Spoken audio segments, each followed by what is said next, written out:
Hello, good morning, everyone. Can you hear me okay? Sorry, it's a bit loud. I can see from your face. You're standing next to the speaker. Good morning, I hope you had some coffee.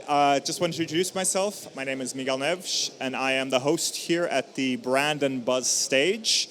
We are just about to listen to Alice May talk about the importance of measuring app data pre and post event. So if you're here to see that, you're in the right place. Thank you very much for joining us. Just want to introduce Alice. Alice is the head of digital event solutions for DRP's Digital Solutions and Communications Agency.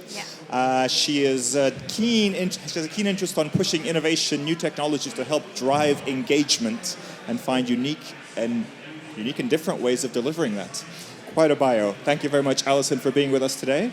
We are using Slido for polls and questions, so if you have any questions throughout the session, you can use Slido. I'm just going to talk you through how to do that, and we have a couple of poll questions just to kick off the session. So if you take out your phone or your iPads or whatever you want, and go to slido.com, so it's SILDO.com, you can see it there on the screen, and if you put in the code ETL18, so Event Tech Live 18, ETL18, like in the corner screen, you will see this question on your phone. And the first question is, do you currently measure your event app data? Well, Alice, you've got it all set up for you here. So far, nobody measures their event app data. Nope. And yes is a few yeses coming in. So I'll give you a few more seconds to measure that, to tell us about that. So go to slido.com, SLIDO, and type in ETL18. And then you have to select the brand and buzz stage, because there's two other stages using slido.com. All right, so we have 73% do not measure their event app data, 69 now. I think comfortably no is definitely winning this poll. And on to the next question. We have one more question for you before we start, which is, do you use the app data to improve your next event? So really this is only for the 1/4 of you that are measuring the event app data. No, it's in the back of my mind is in the lead at the moment. I think more importantly, the core to our planning is definitely the least. All right, some interesting insight into current event app data. So I won't take up any more of your time. Alice, over to you and your great presentation. Thank you very much. Thank you. Hi, nice to meet you all. Thank you for attending this session today. As mentioned, I'm Alice. I head up the Digital Event Solutions team at DRP. For people that don't know who DRP are, we are a creative communications agency, and we engage and inspire audiences and their ongoing success. We do this by providing a full range of services. All of our services are in-house, so from our teams to our production equipment, and also our facilities are in-house. And with that, we have full end-to-end event services and full end-to-end digital services, along with all of our other services you saw there. But this kind of links to where my team sits, so I sit in between the two, looking at digital event solutions. And we create a range of products, ranging from event registration websites, event apps, any live interaction, and any bespoke requirements that we are asked to look at. We do this for our clients. We have a range of clients, as you can see, just these are a few of them here. And with this range of clients, there's obviously a range of products that they want and that what they want to achieve. So we do things to meet their needs and tailor whatever they require for their event within their event app or live interactions. And in doing this, we're recognised. I mean, we like to think it's down to our success, but actually, it's down to our reporting and showing the evidence of our success, which brings us on to the session today, measuring the importance of app data pre and post-event. As we saw from the polls, obviously, not a lot of people use the event app for data, so that's something that we need to try and change the mindset of. So I'm just going to start by doing a quick overview of what the session today will cover. Obviously, the key areas pre and post-event. However, we will touch on the live event as well, because this does play a part for us. We need to review the data that we're being captured, but more importantly, when we are capturing that data, we also need to make sure the data we're capturing is helping us curve the requirements for future events. I know we saw on that poll earlier that people don't do that, and it is something that we should be looking at to do, because this will help us to make achievements. However, this isn't as easy as it seems. There's always a challenge. I think one of the biggest challenges is the stigma relating to feedback. So we always have that standard feedback form, which I'm sure some of you probably do a standard feedback form, and it's something that's thought about quickly after the event. Oh, let's do a form. Let's ask if the venue was nice. Let's ask if the food was great. When really this information we're gathering doesn't help us measure anything, and it's not actually that valuable. We need to make sure the questions we are asking are quality questions and something that can be measured, so numerical questions, so we can look at a score for that. Because if our data isn't meaningful, then how do companies turn this into something worthwhile and award-worthy? So let's start by looking at the pre-event then. We need to make sure the data we capture is something that is going to be able to look for the future and curve the future of the next events.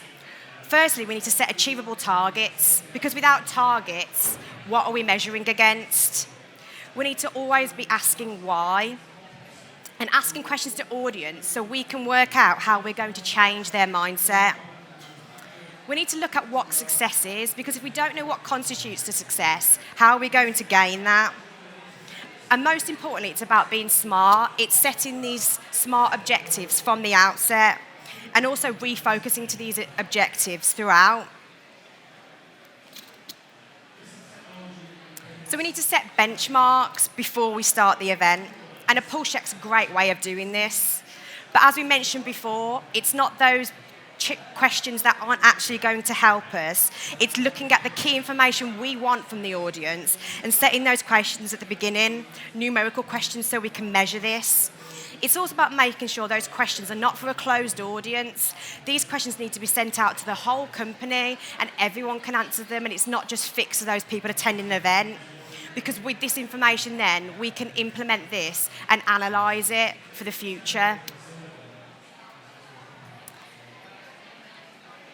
The data that we gather pre-event, we need to make sure we are constantly reviewing it before we even get to that event, because this can help us guide the content at the event. I know we're all organisers and we like to make sure everything's set in stone, the agenda's there, and we don't like constant agenda changing. However, we do need to look at this and be agile and prioritise our content from the feedback we are getting from the audience before they've even got there, so we can make sure the event is sculpted how we need it to be. Personalised data can really help with this. It can help with a company's stats. For example, if we've asked people to take out a pulse check, and that pulse check, we know who's filling it out, where they're from, what job role they're in, what location of the UK they're in, we can kind of look at this information and group it. So if a group of managers from the south are all reacting negatively to a question that we've asked pre-event, why don't we get those people together at the event, have a quick 20 minutes and address it there and then? And that might help us out, and we can do that by the personalised data we've got. Also, personalised data is not just for the company, it's for the audience. So if we know that they know exactly where they're going, they know exactly their agenda of the day, they know how they're being picked up from the airport and where they're staying, it's all on their event app, pre-event, so they're not worried about that when they get there, they're not worried about the tiny little details, they're focused on the content that we want to give them, and this will help us keep them engaged. So pre-event, we need to reevaluate. We haven't even got to the live event yet, but we need to make sure we are looking at those initial SMART targets we first set and reviewing them.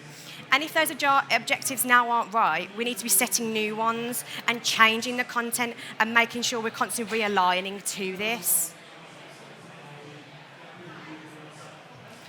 So as we mentioned, this is focusing on pre and post event. However, the live event does play a key part for us because this is the key moment we have the audience. We've got their full engagement and we need to use this to our advantage.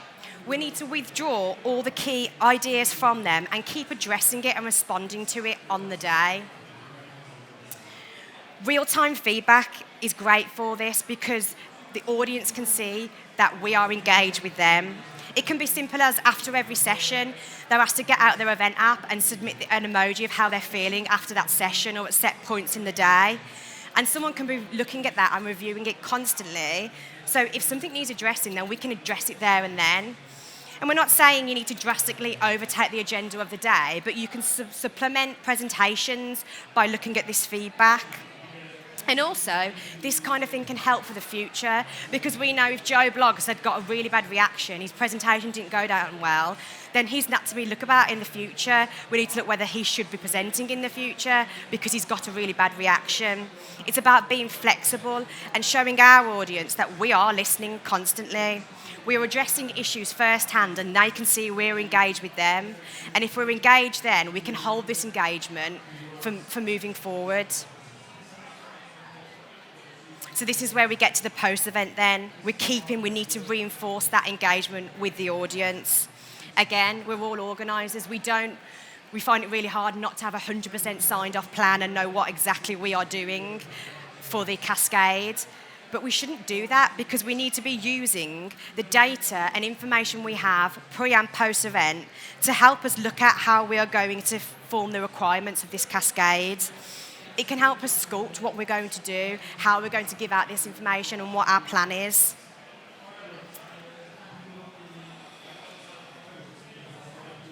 So what do we need to be doing now we've got to this point?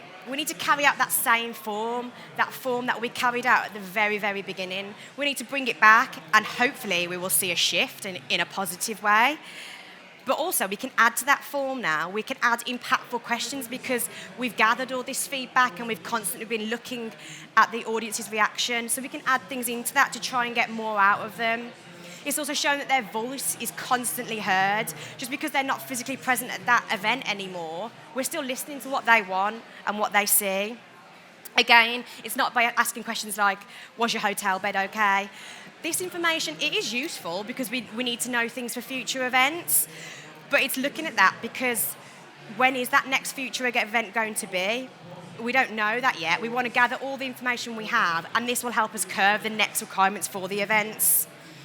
We need to set milestones so we can be capturing this information the day after the event, but then also a week after, and then still looking at 3 months, 6 months after. So it's not just a form that's done the day after the event, it's left, never seen again. We need to constantly keep reviewing it and getting that feedback from the audience so they're constantly engaged, and keep adding those impactful questions so we can see this shift, see this data.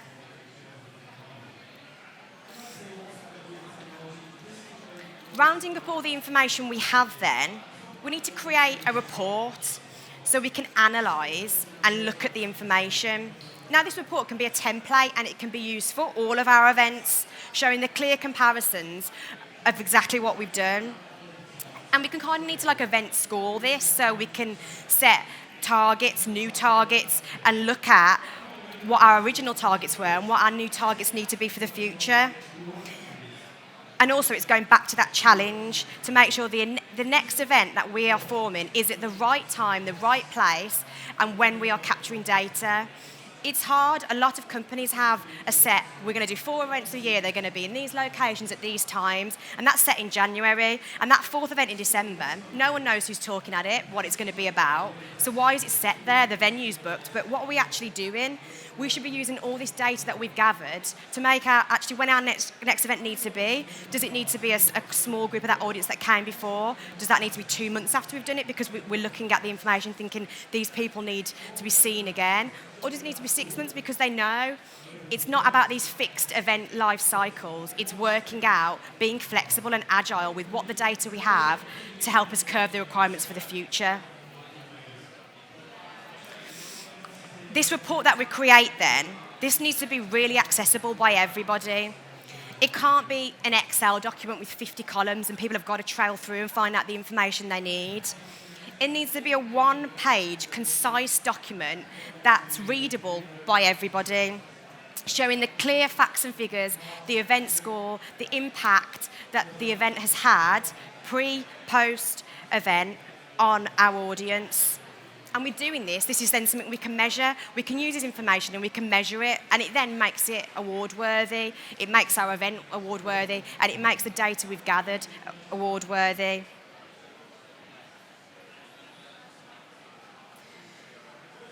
So to summarise then, there's obviously our key 3 areas. There's pre-event, where we're setting benchmarks, and we're using all the data we found to sculpt our content before we've even got there. We need to know exactly what we want to do from the audience's insight. At the live event then, we need to keep tracking and keep the engagement with the audience. That's our moment we've got them. We need to keep that moment in time so we can use that ongoing. And then post-event, we're cascading and reinforcing this information, realigning to those benchmarks set and those targets we had originally. We're creating this report, and with this, we can set new targets and also look at when our next event is going to be and what we're going to include in that next event. Thank you. Any questions?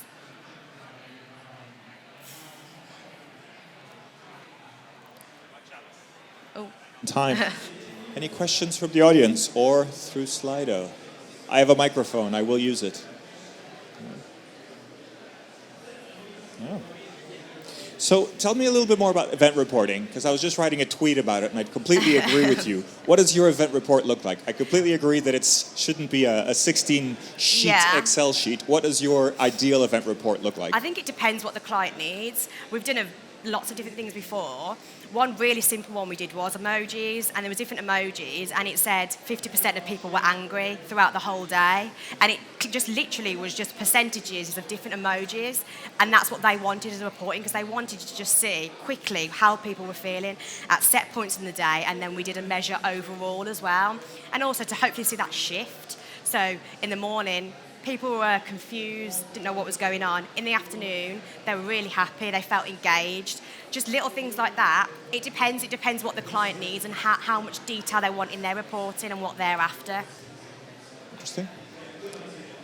Any other questions? I have one more follow-up question, which is, so what do you do with this, the report? How does it affect the start of the next event?